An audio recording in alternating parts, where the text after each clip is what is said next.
Assalamualaikum warahmatullahi wabarakatuh, anak-anak ibu semuanya. Bagaimana kabarnya? Mudah-mudahan anak-anak ibu semuanya diberikan keadaan dan kemudahan dalam berbagai hal. Amin ya robbal alamin. Baiklah, kita akan masuk kepada pembelajaran kita pada pagi hari ini, yaitu tentang Al-Quran dan Hadis. Kita masuk kepada bab 1, yaitu Al-Quran dan Hadis sebagai pedoman dalam hidupku. Sebelum kita memulai pembelajaran kita pada pagi hari ini, marilah sama-sama kita membacakan basmalah. Bismillahirrahmanirrahim. Baiklah, kita masuk kepada materi yang pertama, yaitu tentang Al-Quran. Al-Quran ini memiliki pengertian, yaitu kalamullah yang diturunkan kepada Nabi Muhammad SAW melalui perantara malaikat Jibril yang lafaznya autentik sebagai mukjizat dan disampaikan secara mutawatir. Dan juga kita sebagai seorang muslim dalam membaca Al-Quran ini juga memiliki pahala atau kita dalam membacanya ini bernilai ibadah. Ada beberapa unsur dan pengertian Al-Quran, yaitu yang pertama, Al-Quran adalah firman atau kalam Allah. Yang kedua, Al-Quran terdiri dari lafal berbahasa Arab. Yang ketiga, Al-Quran diturunkan kepada Nabi Muhammad. Yang keempat, Al-Quran itu sendiri adalah kitab Allah yang mengandung mukjizat bagi Nabi. Dan yang kelima, Al-Quran ini disampaikan secara mutawatir, yang artinya berkesinambungan. Dan selanjutnya yaitu Al-Quran ditulis dalam mushaf-mushaf yang diawali oleh surat Al-Fatihah dan diakhiri oleh surat An-Nas. Dan yang terakhir, Al-Quran ini terjaga senantiasa terpelihara kemurniannya dengan adanya sebagian orang Islam yang menjaganya dengan cara menghafal Al-Quran. Kita masuk kepada sub selanjutnya, yaitu nama-nama Al-Quran. Nama-nama Al-Quran ini ada 5. Yang pertama Al-Quran, artinya yaitu bacaan atau yang dibaca. Yang kedua yaitu Alkitab, artinya yaitu Kitabullah, yang artinya kitab suci Allah. Yang ketiga Al-Furqan, memiliki pengertian yaitu pembeda, maksudnya yaitu pembeda yang membedakan antara yang hak dan yang batil. Yang ketiga, azik, yaitu memberi peringatan. Maksudnya, melalui Al-Quran ini, Allah Subhanahu wa Ta'ala memberikan peringatan kepada semua umat manusia. Dan yang terakhir yaitu At-Tanzil, yaitu artinya yang diturunkan. Maksudnya, Al-Quran ini diturunkan oleh Allah kepada Nabi Muhammad SAW melalui perantara malaikat Jibril dan untuk disampaikan kepada seluruh umat manusia. Jadi, kita sebagai Muslim hendaklah menjalani kehidupan kita ini dengan menurut tuntutan Al-Quran, yakni dengan menerapkan budi pekerti dan etika yang dilandasi dengan keimanan kepada Allah Subhanahu wa Ta'ala.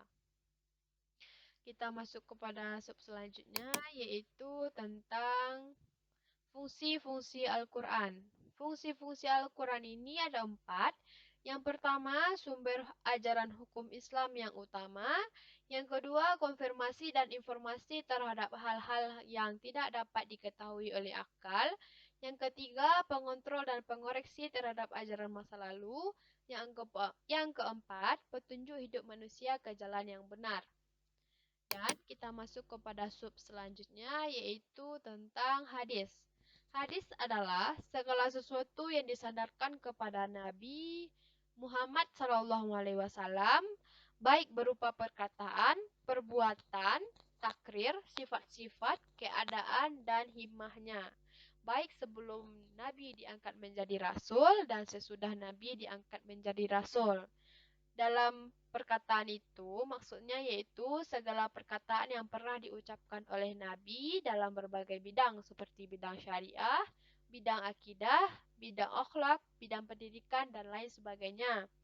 Dalam perbuatan ini maksudnya yaitu penjelasan-penjelasan praktis Nabi Muhammad terhadap peraturan-peraturan syara yang belum jelas teknik pelaksanaannya, seperti halnya jumlah rakaat salat, cara mengerjakan haji, cara berzakat dan lain sebagainya. Takrir di sini memiliki pengertian yaitu keadaan di mana beliau mendiamkan atau tidak mengadakan sanggahan atau reaksi terhadap tindakan dan perilaku para sahabat serta menyetujui apa yang dilakukan oleh para sahabat. Dan himmah masuk di sini yaitu keinginan Nabi untuk melaksanakan suatu hal, seperti contoh keinginan beliau untuk berpuasa setiap tanggal 9 Muharram.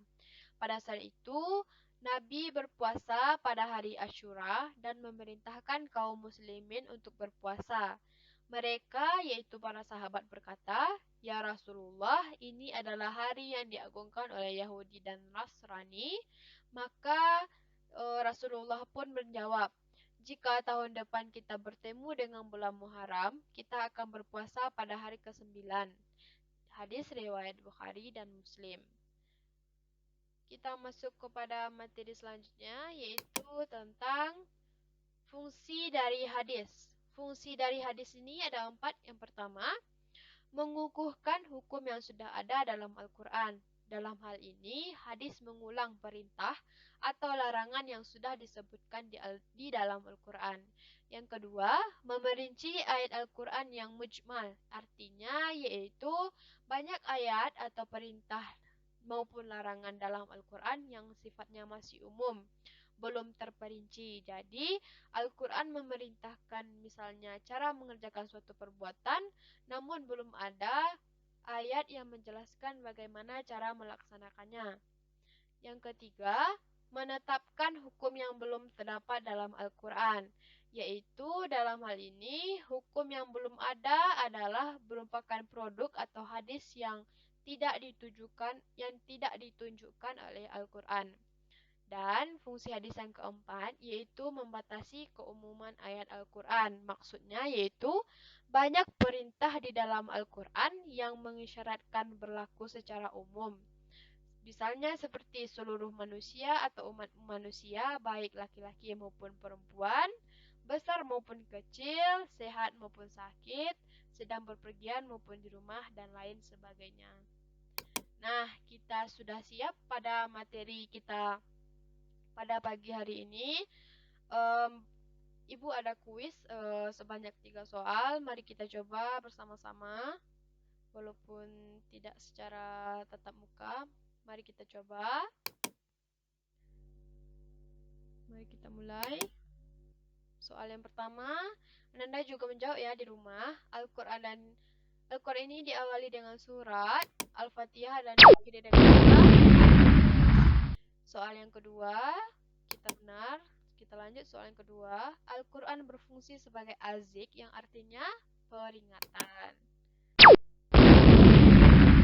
Kita masuk soal yang ketiga, yaitu segala sesuatu yang dijadikan dasar ajaran disebut sumber hukum Islam.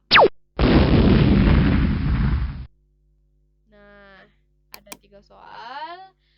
Dan dari ketiga soal tersebut, bagaimana anak-anak ibu di rumah? Apakah bisa menjawab ketiga-tiganya atau salah?